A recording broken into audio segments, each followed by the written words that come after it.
So, Larry, you had quite a week, if I can put it that way, because you've been warning on this program and otherwise, again and again, week after week, about inflation. And boy, this week we got it. 6.2% on the headline number on CPI, shocking an awful lot of people. I guess I start out with, why did you get it right? And so many economists, including the Federal Reserve and, for that matter, the White House, why did they get it wrong? David, I did, it seemed to me, apply a fairly basic economic model to the magnitude of the demand stimulus, and it seemed to me it predicted that we'd get certainly a significant rise in inflation. And then there were some other things that came along on the supply side that I didn't foresee, that others didn't foresee, that made it even worse than I had expected. I think there are a couple lessons from this episode.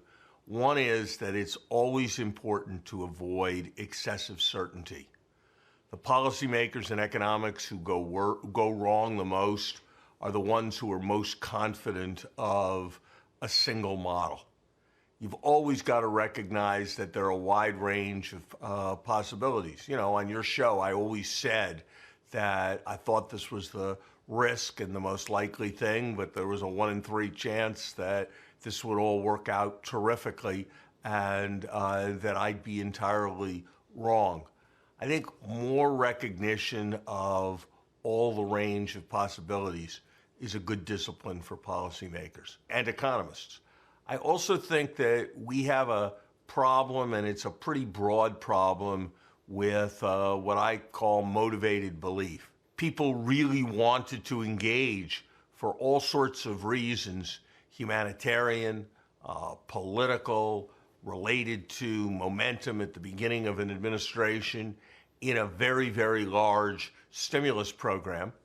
And so they convinced themselves that it wouldn't be inflationary because they really wanted it to not be inflationary. Yeah, we have a problem with inflation. I think everyone at this point agrees with you we have a problem. But the question is, how big a problem and for how long? Because we had Paul Krugman, you've identified him earlier as a friend of yours and a former classmate, I believe, Larry. And he came out this week in the New York Times and said, this is not like the 1970s. It's like 1946 to 1948, when people came back from the war. There was a big uptick in demand. Supply had to catch up. And the worst thing we could do would be to tighten, because back then they did tighten and it led to a recession. What do you say to that analysis? Paul's examples have sort of been bouncing around a bit. I think the most obvious example continues to be the Vietnam War. The other obvious example is the 1970s, where people were saying temporary due to specific factors all the time. I guess I don't really hear the music on Paul's thing.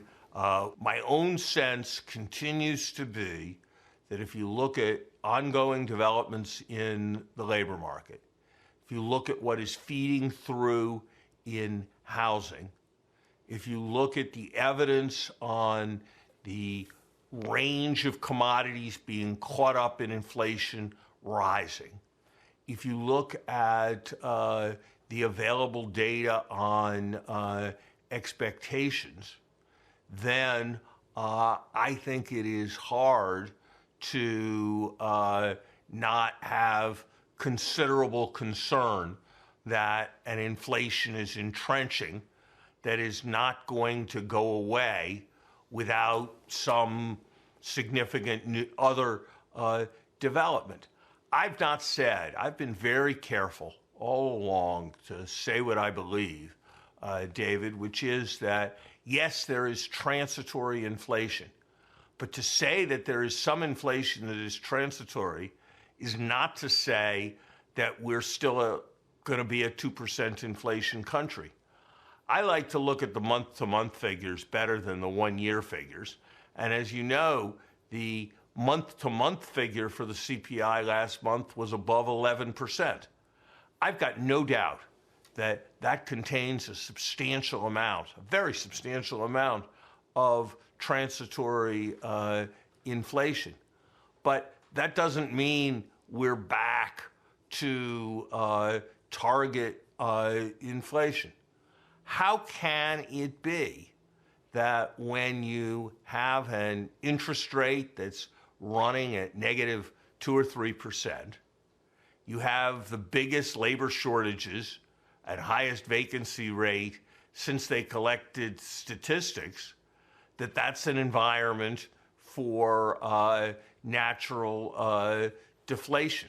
I just don't hear that argument, which is why it seems to me we need to be recognizing what the American people very broadly are recognizing, but we still haven't quite heard the Fed say, which is the major economic concern of the United States today is overheating. Larry, from monetary policy to restructuring corporations, we've had a spate this week of large corporations breaking themselves up. First, General Electric going into 3 parts. Then at the end of the week, we have Johnson & Johnson breaking into 2 parts. And over in Asia, we have Toshiba breaking into a couple of major component parts as well.